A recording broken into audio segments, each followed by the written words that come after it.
안녕하세요 여러분. 오늘 하루도 구원하신 하나님의 손길을 경험하는 여러분의 새날이 될 수 있기를 축복합니다. 오늘 본문은 열왕기하 4장입니다. 선지자의 제자들의 아내 중에 한 여인이 엘리사에게 부르짖어 이르되 당신의 종 나의 남편이 이미 죽었는데 당신의 종이 여호와를 경외한 줄은 당신이 아시는 바니이다. 이제 빚준 사람이 와서 나의 두 아이를 데려가 그의 종을 삼고자 하나이다 하니 엘리사가 그에게 이르되 내가 너를 위하여 어떻게 하랴 네 집에 무엇이 있는지 내게 말하라. 그가 이르되 계집종의 집에 기름 한 그릇 외에는 아무것도 없나이다 하니 이르되 너는 밖에 나가서 모든 이웃에게 그릇을 빌리라. 빈 그릇을 빌리되 조금 빌리지 말고 너는 네 두 아들과 함께 들어가서 문을 닫고 그 모든 그릇에 기름을 부어서 차는 대로 옮겨 놓으라 하니라.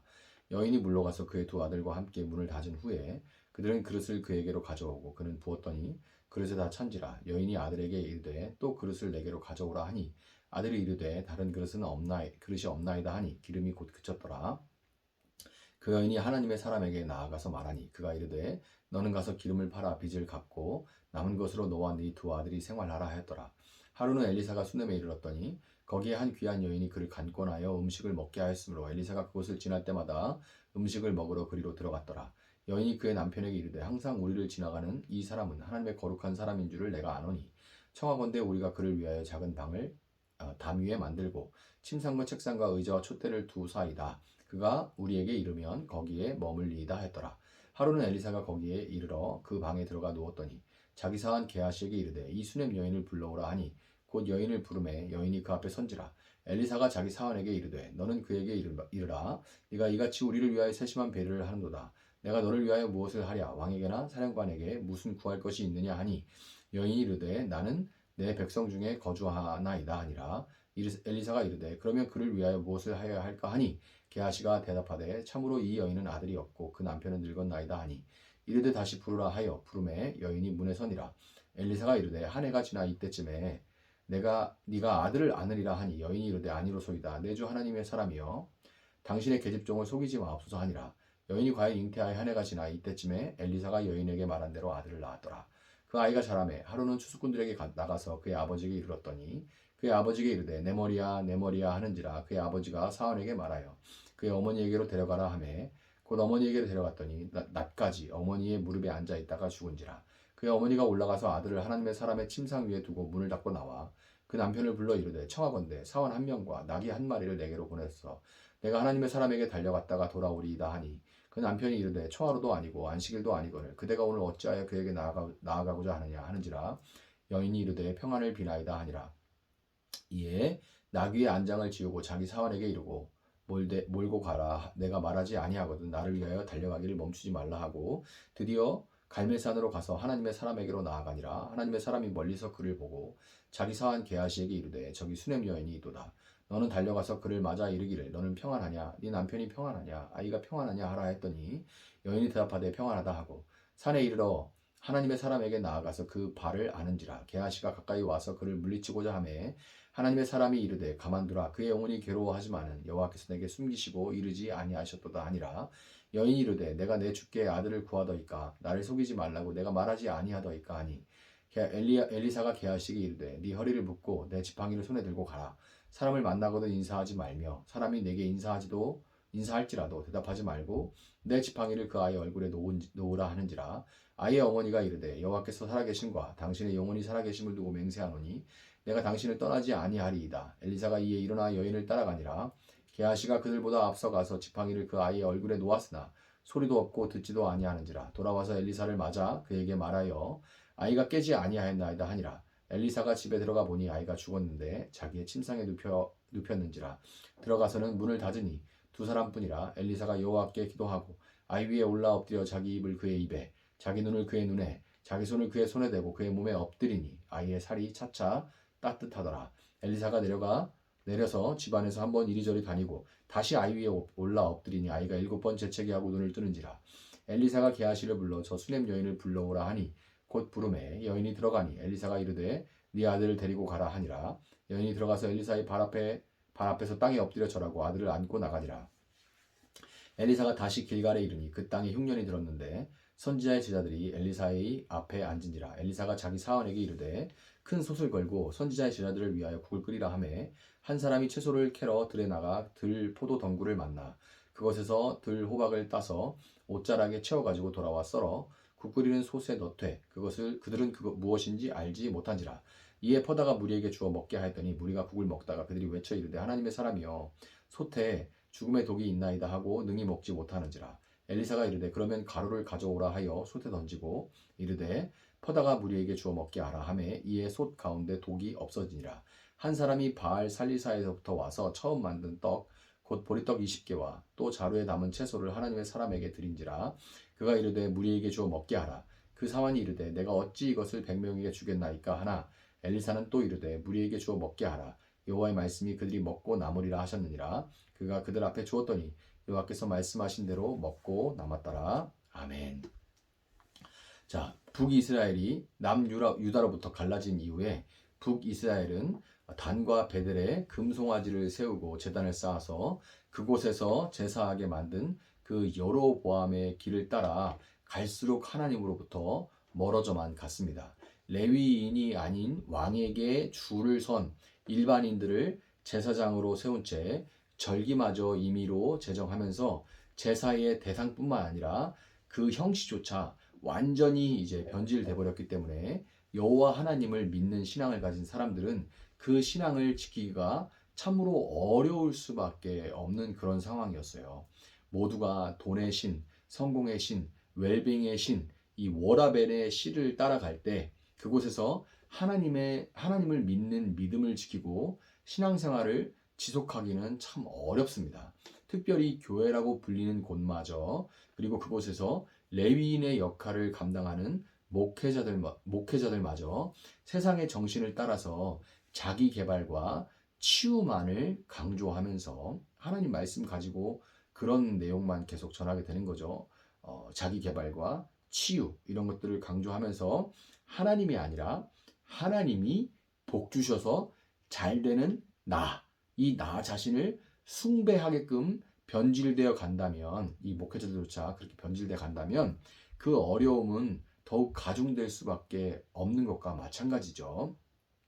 바른 말씀을 듣고 그 진리의 말씀에 소망을 두고 그 말씀을 붙들고 살아가는 사람들 간에 신앙의 대화를 나누면서 공감하고 서로를 축복하며 기도하는 것 이런 어떤 신앙생활의 풍성함이 없을 때 믿는 자의 삶이 얼마나 외롭고 척박해지는지는 경험해보지 않은 사람은 그냥 설명만으로는 쉽게 납득하기가 어려울 겁니다.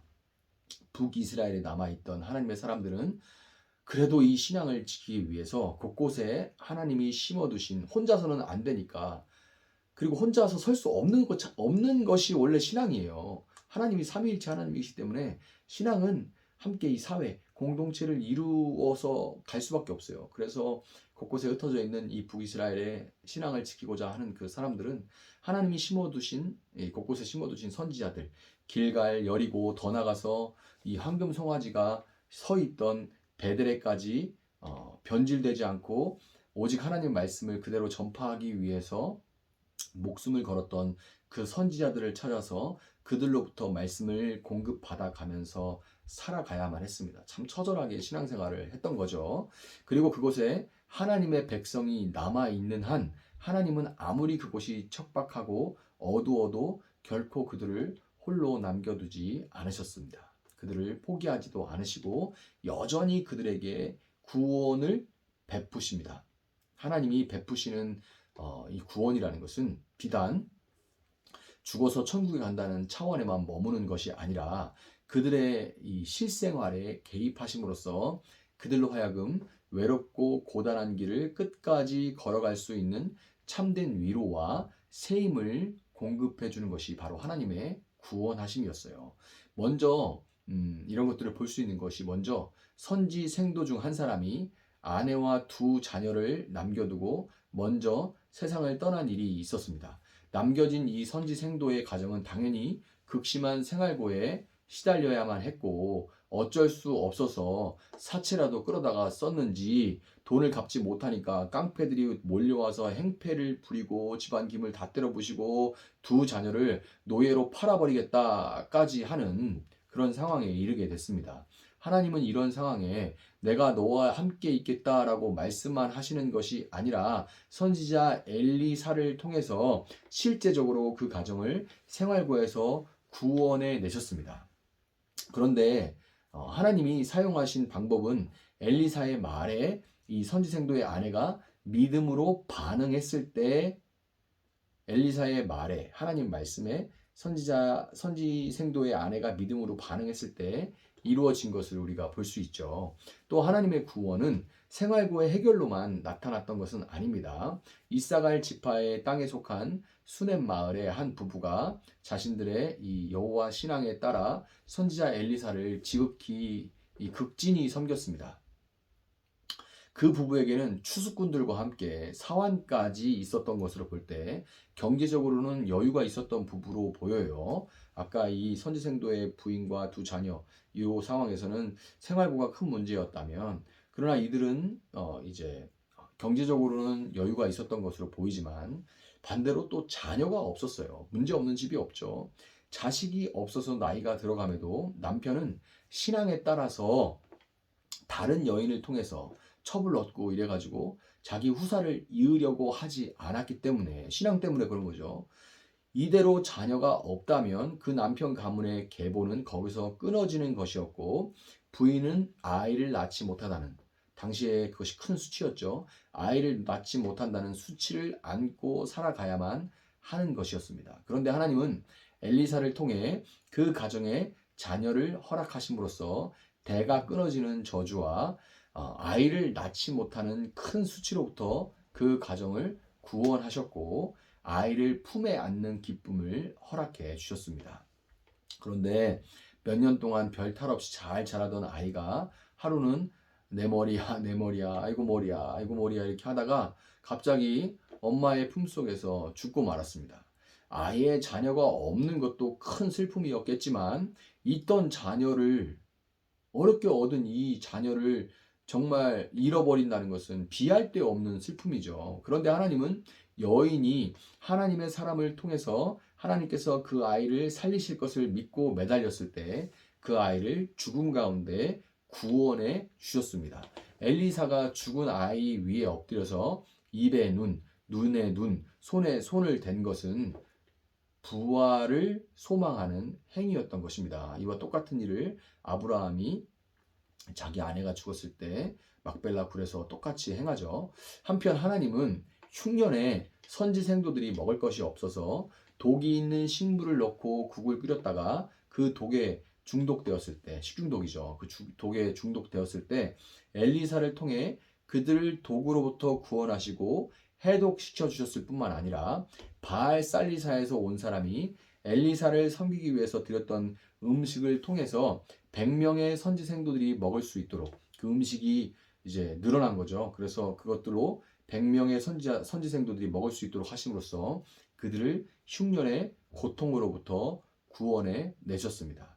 제가 계속해서 지금 구원이라는 말을 쓰는데, 이 구원하시는 하나님에 대한 이야기를 계속해서 말씀을 드렸습니다. 또 성경이 그런 하나님이 구원하시는 그 일에 대해서 이야기를 하고 있죠. 그 이유가 뭐냐면 엘리사의 이름이 여호와는 구원이시다 이기 때문에 그래요. 그 이름 그대로 하나님께서 구원의 사역을 이제 펼쳐 가신다는 것을 보여주고 있는 겁니다. 하나님은 어둠의 시대 한복판에서도 엘리사의 사역을 통해서 하나님이 그들과 함께 하시고 그들을 구원하고 계시다는 것, 하나님은 신실하게 일하고 계신다는 것을 여전히 보여주셨던 것입니다.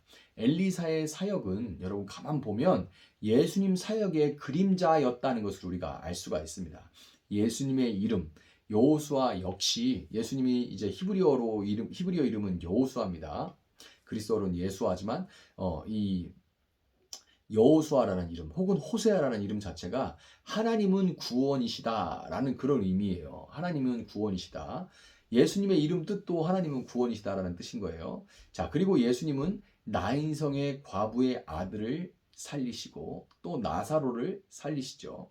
오병이어의 기적을 또 베푸셔서 먹을 것이 없는 자들을 구원하심으로써 예수님은 하나님이 여전히 그들과 함께 하시는 임마누엘의 하나님이시며 그들을 모든 환난에서 건지시는 분이라는 것을 예수님의 사역을 통해서 드러내셨습니다. 경제적으로, 영적으로, 육체적으로 갈수록 참된 신앙을 지키기가 어렵고 답답함과 외로움을 느끼는 시대가 갈수록 더 이제 편만하게 될 겁니다. 그럼에도 여러분, 믿음으로 말씀을 붙들고 예수님의 이름으로 기도할 때 여러분을 수치와 환란으로부터 건지시는, 예수님의 이름으로 기도할 때 하나님은 구원이시다.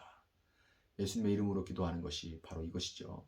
그 수치와 환란으로부터 건지시는 임마누엘의 하나님을 경험하심으로 끝까지 위로와 힘주신 가운데 이 좁은 길을 걸어가시는 여러분들이 될 수 있기를 예수님의 이름으로 축복합니다. 잠시 기도하겠습니다. 사랑하시는 하나님 감사합니다.